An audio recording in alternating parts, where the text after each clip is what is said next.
नमस्कार मित्रांनो, ठरलं तर मग या मालिकेच्या आजच्या भागात आता अर्जुनने सायलीसाठी ड्रेस आणलेला आहे, म्हणजेच जो प्रतिमाच्या साडीचा ड्रेस त्याने शिवायला दिलेला होता तो पूर्ण झालेला आहे.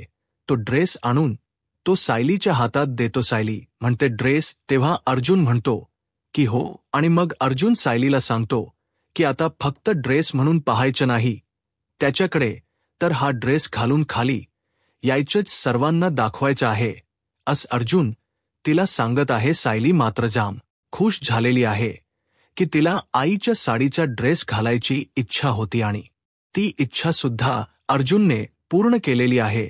म्हणजे अर्जुनला असं वाटतं की हा ड्रेस सायलीच्या मानलेल्या आईच्या साडीचा आहे, पण खरंच नियतीने ही गोष्ट घडवून आणली आहे की सायलीला तिच्या ख्या आईचा ड्रेस शिवून मिळालेला आहे. मग सायली ड्रेस घालून खाली येते तेव्हा रविराज आणि प्रतिमा सुद्धा तिथे आलेले आहेत. ते दोघेही खूप खुश असतात आणि मग रविराज म्हणतात की माहीत नाहीये पुढचा जन्म आहे का नाही, पण तू आमच्या पोटी जन्म घ्यावास अशी आमची इच्छा आहे. सायली जाम खुश आहे आणि सायली धावतच अर्जुनकडे जाते, अर्जुनला मिठी मारते आणि अर्जुनला सांगू लागते की माझं आयुष्य सुरू होतं ते तुमच्याजवळ, माझं सुख सुरू होतं ते तुमच्याजवळ आणि ते संपत सुद्धा तुमच्याजवळ. म्हणजे सायलीच्या आयुष्यात हा आनंदाचा क्षण आलेला आहे, तो फक्त आणि फक्त अर्जुनमुळे आलेला आहे असे इकडे सायलीने सर्वांच्या समोर सांगितलेलं आहे. त्याचबरोबर प्रिया आणि अश्विन या दोघांची सुद्धा वाट लावलेली आहे. ती कशा पद्धतीने ते आपण आजच्या या व्हिडिओमध्ये पाहणार आहोत, तर त्यासाठी हा व्हिडिओ शेवटपर्यंत पहा. त्याचबरोबर चॅनलवरती नवीन असाल तर नक्कीच चॅनलला सबस्क्राईब करा. इकडे अश्विन म्हणत असतो की मला माहीत नव्हतं, तर तनईला प्रॉपर्टीचा मोह नाहीये, पण तिने मला दाखवून दिलं की मला माझा हक्क मिळाला पाहिजे. मी अग्रचा मुलगा आहे, तर माझा हक्क, माझ्या जबाबदाऱ्या मला माहिती आहेत. मी जर जबाबदाऱ्या सांभाळत असेल तर मला माझा हक्क मिळाला पाहिजे असं तो बोलत असतो. तेव्हा मात्र घरातले सगळे जण त्याला म्हणू लागतात की काय. तेव्हा अश्विन म्हणतो की हो, एक तर तुम्ही मला मानाने या घरात आम्हाला घ्या, अन्यथा या प्रॉपर्टीवरती जेवढा माझा हक्क आहे तेवढी माझ्या नावावर करा. माझा हिस्सा मला मिळाला पाहिजे. ही गोष्ट मला तन्वीमुळे कळलेली आहे असं अश्विन सांगत असतो. तेव्हा मात्र सगळेजण तिथे असतात. सगळ्यांना त्यांना खरंतर वाईट वाटत असं अश्विनच्या या बोलण्याचं. अश्विनने प्रॉपर्टीतला हिस्सा मागितलेला आहे ही गोष्ट मात्र खूप खटकलेली असते आणि त्याचवेळी कल्पना म्हणू लागते की कोणता दिवस बघायला मिळतोय मला, काय चाललंय, अर्जुन अश्विन काय बोलतोय असं म्हणत कल्पना रडायला सुरुवात करते. तेव्हा मात्र अर्जुन पाहतच असतो. तेव्हा सायली म्हणते काय बोलताय तुम्ही, तुम्हाला कळतं का या प्रियाच्या नादी लागून. तेव्हा मात्र इकडे अश्विन म्हणत असतो की मी काहीही चुकीचं बोलत नाहीये, मी जे काही बोलतोय ते अगदी बरोबरच बोलतोय, मी कोणतीही गोष्ट चुकीची बोललेलो नाही असं अश्विन सांगत असतो. त्यावेळेस कल्पना रडत असते. सायली कल्पनाला आधार देण्यासाठी कल्पनाच्या जवळ जाते आणि कल्पनाला बोलत असते. त्याचवेळी कल्पनाला म्हणत असते काळजी करू नका, आपल्याला माहिती आहे ना हे सगळं कशामुळे घडतंय, या सगळ्या गोष्टीला कोण कारणीभूत आहे, तर या सगळ्या गोष्टीला प्रिया कारणीभूत आहे आणि तिच्यामुळे हे सगळं झालेलं आहे. त्यामुळे तुम्ही अजिबात टेन्शन घेऊ नका असं बोलणं चाललेलं असतं. तेव्हा मात्र इकडे अश्विन म्हणत असतोय तू तर मध्ये बोलूच नको, तुझा काही संबंधच नाहीये. त्यावेळेस अर्जुन त्याचबरोबर सायली दोघंही तिथे आहेत. दोघांनाही माहिती आहे की हे सगळं बोलणं अश्विनच नाहीये, तर हे सगळं बोलणं जे काही चालू आहे ते प्रियाच आहे. अश्विन जो पिसाळलेला असतो, म्हणजे इकडे प्रिया म्हणत असते की खरंच आज अश्विनला चावी दिली, पण अश्विन मात्र अशा पद्धतीने रिॲक्ट होईल असं वाटलं नव्हतं. आज कोणाचा तरी मुर्दा पाडेल अशी अवस्था झालेली आहे. म्हणजे मी अगदी सांगितलेलं त्याला पटलेलं आहे आणि आता लवकरच मी या घरात येणार आणि या अर्जुनवर आणि सायलीवर मला लक्ष ठेवता येईल. म्हणजे किती एखाद्याची नीच वृत्ती किती असावी तर हे त्या प्रियाकडे बघून कळतं, कारण घरात सगळ्यांमध्ये भांडण लावायची, सगळ्यांमध्ये वाद निर्माण करायचे आणि आनंद साजरा करायचा हा प्रियाचा सगळा विचार चाललेला असतो. तिला फक्त आणि फक्त स्वार्थ माहिती आहे, कारण स्वतःच्या जन्म दिलेल्या आईबापाकडे सुद्धा जायची तिची इच्छा नाहीये, का तर ते गरीब आहेत अशा वृत्तीची ही आहे ती. म्हणजे प्रिया खरं तर या सगळ्या गोष्टी घडत असतात आणि इकडे प्रिया म्हणत असते की अश्विन नको ना, एवढे वाद नकोत घरात. तेव्हा अश्विन म्हणतो की नाही नाही नवी, आज काहीही झालं तरीही आपला हक्क हा आपल्याला मिळालाच पाहिजे, आणि काहीही झालं तरीही आपण या घरात आज राहायला जाणारच आहोत, कारण ते आपलं घर आहे आणि आपल्या हक्काच्या घरात आज राहणारच आहोत असं तो बोलत असतो. तेव्हा अस्मिता म्हणते की अश्विन, तुझ्या डोळ्यावरती हिच्या प्रेमाची पट्टी बांधलेली आहे, तुला कळत नाही अश्विन. तेव्हा तो लगेचच बोलायला सुरुवात करतो की तू तर बोलूच नकोस, तुझा काय संबंध आहे तुझ्या सासर सोडून, तू माहेरी पडीक असते आणि तू काय बोलतीयेस. तुला एवढंच जर वाटत असेल तर तुझ्या सासरच्या सासू सासऱ्यांची जाऊन सेवा कर, या घरात राहायची गरज नाहीये आणि तुझा संबंधच नाहीये. जेव्हा अश्विन हे सगळं बोलत असतो तेव्हा मात्र खरंच तर अस्मिताला खूप रडू येतं, कारण तिचा छोटा भाऊ आहे आणि जो तिच्याबद्दल अशा भाषेत बोलत आहे, या गोष्टीच मात्र तिला वाईट वाटलेलं असतं. ती म्हणत असते की अश्विन. तेव्हा अर्जुन आणि सायली अस्मिताकडे जातात आणि तिला समजावू लागतात की नाही अस्मिता, रडायचं नाही, कारण काही झालं तरी तो अश्विन जो आहे ना, त्याच डोक फिरले म्हणून तो बोलतोय, काळजी नको करूस. तेवढ्यातच वकील साहेब तिथे आलेले असतात. अश्विनने वकिलांना बोलावलेलं असं पेपर बनवून आणलेले असतात.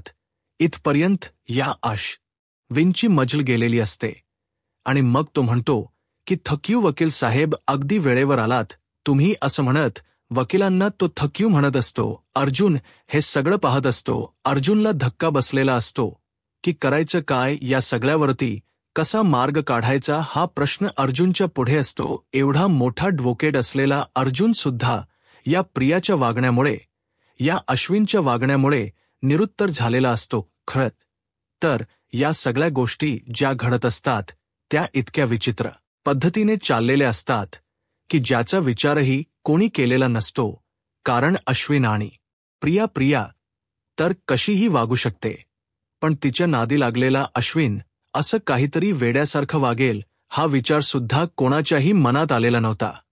आणि मग अश्विनने आता प्रॉपर्टीचे पेपर आणलेले असतात आणि ते प्रॉपर्टीचे पेपर प्रतापच्या समोर धरलेले असतात आणि प्रतापला म्हणत असतो की प्रताप, सुभेदार, हे माझ्या प्रॉपर्टीच्या हिस्स्याचे पेपर्स आहेत, याच्यावर सह्या करा. काय तुकडा पडायचा तो आजच पडू द्या, कारण मला माझा हिस्सा मिळाला पाहिजे असं तो सांगत असतो. आणि तेव्हा मात्र इकडे सगळ्यांनाच धक्का बसत असतो की हे सगळं काय घडतंय. त्याच एकच म्हणणं आहे की माझा हिस्सा मला द्या, नाही तर मानाने आम्हाला या घरात घ्या असं त्याने सांगितलेलं असतं. तेव्हा मात्र इकडे सायली, त्याचबरोबर कल्पना, या सगळ्यांना धक्का बसलेला असतो. म्हणजे डायरेक्टली तो बाबांना त्याच्या प्रताप, सुभेदार अशी हाक मारतोय. ही गोष्टच धक्कादायक असते, कारण अश्विन कधी असा वागेल हा विचारही कोणी केलेला नव्हता, परंतु अश्विन आज वेड्यासारखा वागत असतो.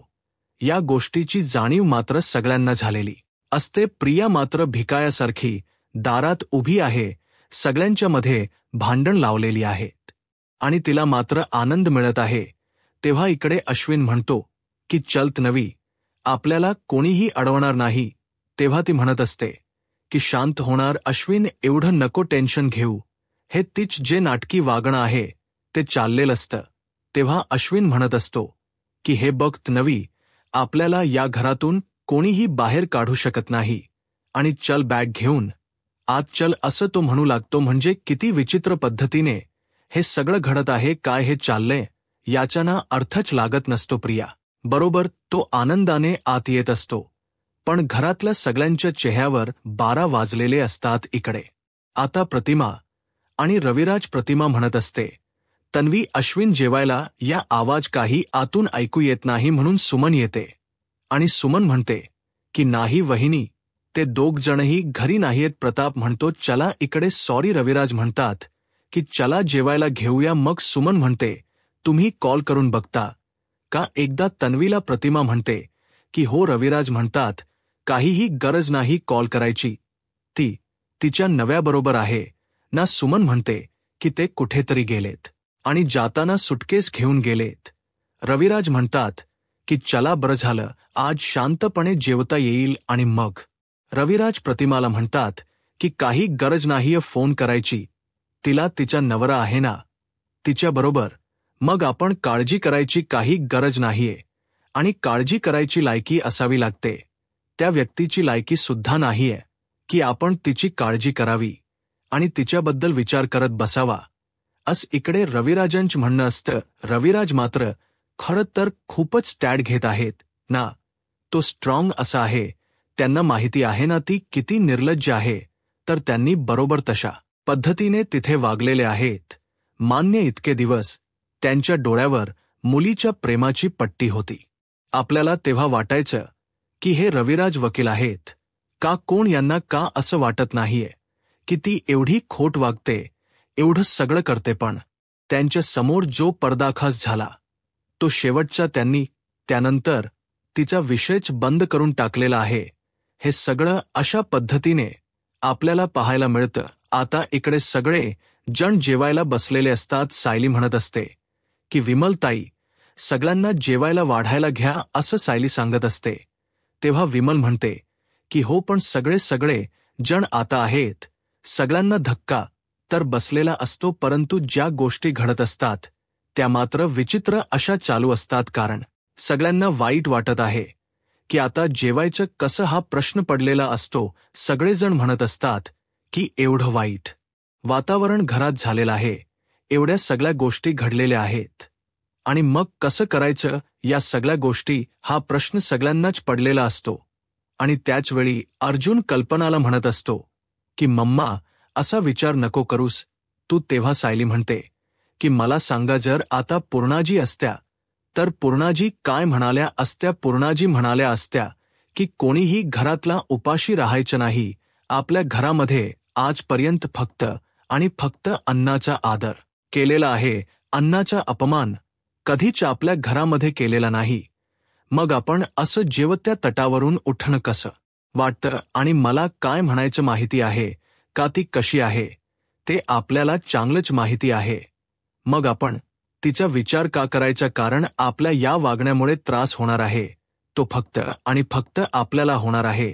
तिला आनंदच मिळणार आहे ना. मग जर तिला आनंद मिळणार असेल तर तिला आनंद तो का मिळू द्यायचा? काहीही झालं तरीही एक गोष्ट आपल्याला विसरून चालणार नाही, ती म्हणजेच की तिला या कोणत्याही गोष्टीचा आनंद मिळू द्यायचा नाही. कारण तिने जे केलेलं आहे त्याची शिक्षा तिलाच भोगावी लागणार आहे, असं हे बोलणं चाललेलं असतं. आणि तेव्हा मात्र इकडे आता सगळ्यांना सायली सांगत असते, आपण जर त्रास करून घेतला तर तिला बरंच वाटणार आहे. आणि मग आपण त्रास करून घेऊन आता उपाशी राहायचं का? उलट आपण जी गोष्ट घडलेली आहे त्यातून चांगलं काय ते बघायचं. आई, तुम्हाला वाटत होतं की नाही अश्विन भाऊजी दिवाळीला नसतील, उलट प्रियामुळे अश्विन भाऊजी या घरात आले ना, ही गोष्ट आनंदाची आहे आपल्यासाठी. मग त्या पद्धतीने आपण रिएक्ट करायचं असं सायली सांगत असते. तेव्हा अस्मिता म्हणते मला सुद्धा सायलीच वागण समजते, पटते. कारण बरोबर आहे, कारण ती आहे ना, ती जास्त चेकावेल. तिला जर आपण आयती संधी दिली तर असं दोघीही समजवत आहेत. आणि त्याचवेळी इकडे सगळे जण जेवायला बसलेले आहे. तेव्हा सायली सांगते की आपण सगळ्यांनी जेवायचं, तिचा विचारच नाही करायचा. ती आहे नाही या कोणत्याच गोष्टींचा विचार करायचा नाही, कारण तिच्या कुठल्या वागण्याचा आपल्याला त्रासच नाही करून घ्यायचा, असं बोलणं चाललेलं असतं. आणि तेव्हा मात्र इकडे या सगळ्या गोष्टी अशा पद्धतीने घडत असतात. आणि त्याचवेळी इकडे सायली सर्वांना समजवत असते, सर्वांना सांगत असते की एक गोष्ट कायमस्वरूपी लक्षात ठेवायची आहे की ती आपल्या घरात आहे म्हणून आपल्याला काही फरक पडतोय असं अजिबात तिला जाणवू द्यायचं नाही. जर तिला तसं वाटलं तर तिला जास्त चेव येणार आहे, आणि तीच तर गोष्ट आपल्याला नकोय ना. तिला आनंद काय मिळून द्यायचा आपण, असं सायली सांगत असते. तेव्हा मात्र सगळेजण म्हणतात की हो, अगदी बरोबर आहे. सायली म्हणते, चला मग जेवायला बसूया आपण. काहीही झालं तरीही सगळ्यांनी एकत्र जेवलं पाहिजे, असं सायली सांगत असते. आणि मग सगळ्यांना जेवायला वाढायला घेते आणि म्हणते की आपली एक टीम आहे. मला सांगा बरं, आता कोणीही तिचा त्रास करून घेणार नाही. सगळ्यांनी एकत्र हात मिळवलेले असतात आणि आता सायली सगळ्यांना जेवायला वाटत असते. विमलला सुद्धा बरं वाटत असतं की सायलीने तो आनंद, तो क्षण खरंच छान पद्धतीने सर्वांच्या समोर आणलेला आहे. आणि सगळ्या आनंदात जेवत असतात तेव्हा सायली म्हणते की मला ना माई आजींचा फोन आलेला विचारत होत्या. त्यावेळेस अर्जुन म्हणतो की हो, मलाही आलेला. ता खरंच म्हणजे तिकडे पूर्णाजी पण खुश आहे, माई आजी पण खुश आहे. मग घरातलं सगळं विचारत होत्या. सांगितलं मी त्यांना. असं दोघंही एकमेकांना सांगत असतात. आणि नेमक त्याचवेळी अस्मिता, सगळेजण तिथे आहेत आणि इकडे अश्विन मात्र रडत आहेत. याला वाईट वाटतं की मी माझ्या माणसांशी एवढा चुकीचं कसं काय वागलोय, आणि ही माझी माणसं आहेत आणि मी त्यांच्याशी असं कसं वागू शकलो, हा विचार त्याच्या डोक्यात चालू असतो. तो म्हणत असतो की काहीही झालं तरीही मी माझ्या माणसांसोबत असं वागायला नको होतं, असं त्याला वाटत असतं. तेव्हा प्रिया म्हणते की अरे अश्विन, त्यांनीच तर ती वेळ आणली ना रे आपल्यावरती. आपण कुठे स्वतःहून असं वागत होतो. त्यांनीच सांगितलं ना, त्या सायलीमुळे झालं ना, त्या सायलीमुळे ते सगळं असं घडलेलं आहे, असं प्रिया सांगत असते. प्रियाच असं म्हणणं असतं की काहीही झालं तरीही सायलीमुळेच ती लोक आपल्यापासून दूर गेलेत. आता मग मला सांग, विचार नको करूस असा, कारण जर तू असं वागला नसता तर त्यांनी आपल्याला घरात येऊ दिलं असतं का, आणि आपल्या माणसांसोबत आपल्याला राहायचंय. मला सांग सायलीने पण सगळ्यांच्या डोळ्यात धूळ फेकत ती आलीच होती ना घरामध्ये. मग आपल्याला पण तेच करायचंय. आपल्यालाही त्याच गोष्टी करून आपल्याला पुढे जायचं आहे, आणि मी त्या सगळ्यांचं मन जिंकायला तयार आहे, असं इकडे बोलणं चाललेलं असतं. आणि तेव्हा मात्र इकडे सायली सगळ्यांना सांगत असते, सगळ्यांना म्हणत असते की चला, छान अशी आपल्याला सगळी तयारी करायची आहे आणि सगळ्या गोष्टी व्यवस्थितच करायच्या आहेत, असं बोलणं चाललेलं आहे. आणि याच वेळी इकडे सायलीला सगळे बोलत असतात आणि मग तिथे येऊन पोहोचलेले असतात ते म्हणजे अश्विन आणि प्रिया. ती जेवायला आलेली असते. प्रिया म्हणत असते, चल अश्विन, सगळ्यांबरोबर एकत्र जेव्या. आणि आता मात्र गोष्ट अशी झालेली असते की सायली म्हणते की तू इथे जेवायला बसू शकत नाही. तेव्हा अश्विन म्हणतो की म्हणजे आता माझ्या बायकोने जेवायलाही बसायचं नाहीये का इथे. तेव्हा सायली म्हणते की नाही, या घरात राहायचं असेल तर काही नियम आहेत आणि ते नियम पाळावे लागते. सायलीने जो स्टॅड घेतलेला आहे तो पाहून तर प्रियाच्या पायाखालती अगदी जमीनच सरकते. सायली सांगत असते की नियम क्रमांक 1, या घरात जर तुला राहायचं असेल तर पहिली गोष्ट, तू आमच्याबरोबर जेवायला बसू शकत नाही, कारण माझ्या माणसांना सोबत घेऊन मी जेवणार आहे आणि माझ्या माणसांना त्रास झालेला मला चालत नाही. याच्या आधी कितीतरी वेळा तू माझ्या माणसांना रडवलेलं आहे, त्यामुळे तू इथे जेवायला बसू शकत नाही. दुसरी गोष्ट, तुझं जेवण तू स्वतः बनवून घ्यायचं आहे.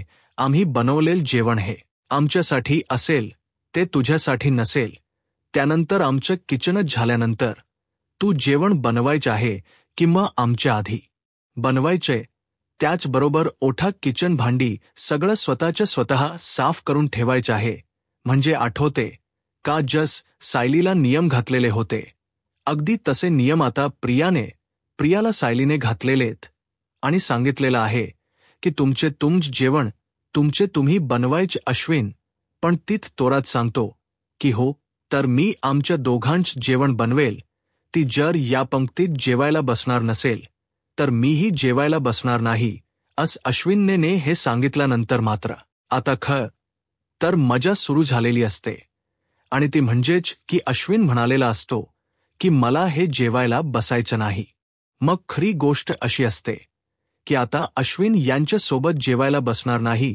प्रियाला कुठे जेवण बनवता येते आणि प्रियाने जेवण बनवलेलं खाणार कोण? तेव्हा प्रिया लगेचच इकडे अश्विनला म्हणू लागते की अश्विन कधी बनवणार? मी बघ ना, तू काय करता येईल ऑर्डर कर. तेव्हा तो म्हणतो की हो करतो. आणि मग बाहेरच जेवण ऑर्डर केलेलं आहे, म्हणजे अगदी पिझ्झा पास्ता जे प्रियाला आवडत ते. उद्याच्या भागात आपल्याला पाहायला मिळणार आहे की सायलीला अर्जुनने ड्रेस आणलेला आहे आणि तो ड्रेस दिलेला असतो. सायली मात्र जाम खुश होते आणि सायली म्हणू लागते की खरंच माझ्यासाठी आणला तुम्ही हा ड्रेस असं म्हणत तो ड्रेस जो आहे तो सायलीने हातात घेतलेला असतो. आणि त्याचवेळी इकडे सायली तो जो ड्रेस आहे तो अर्जुनकडे पाहत आणि म्हणते खरंच खूप छान आहे. मग अर्जुन मात्र सायलीला म्हणत असतो की फक्त छान आहे नाही म्हणायचं, हा ड्रेस घालायचा आणि मग मला दाखवायला यायचं. मग सायलीने तो ड्रेस घातलाय. सायली खूप सुंदर दिसत आहे त्या ड्रेसमध्ये. आणि मग तो ड्रेस घालून सायली खाली येते. सगळेजण पाहत असतात आणि नेमकं रविराज आणि प्रतिमा सुद्धा तिथे आलेले असतात. आणि जेव्हा रविराज आणि प्रतिमा तिथे आलेले आहेत तेव्हा मात्र प्रतिमा आणि रविराज दोघेही सायलीच्या गालावरून हात फिरवतात आणि तिला म्हणू लागतात की खरंच म्हणजे पुढचा जन्म असेल तर आमच्या पोटी तू जन्म घ्यावास असं रविराज यांचं म्हणणं असतं. रविराज प्रियाच्या बाबतीत कसे आहेत हे आपल्याला माहिती आहे, पण वारंवार त्यांना वाटत आहे की सायलीच आपली मुलगी आहे आणि सायलीच्या बाबतीत ते खूपच पजेसिव्ह होत आहेत. आणि इकडे त्यांना खूप वाईट वाटलेलं आहे की प्रियासारखी मुलगी आपल्या पोटी कशी जन्माला आलेली, पण त्यांना ही गोष्ट माहीत नाहीये की त्यांच्या पोटी जन्माला आलेली प्रिया नाहीये तर सायली आहे. त्यांच्या पोटी हिरा जन्माला आलेला आहे आणि लवकरच ते आता त्यांना कळणार आहे. सगळेजण खुश आहे.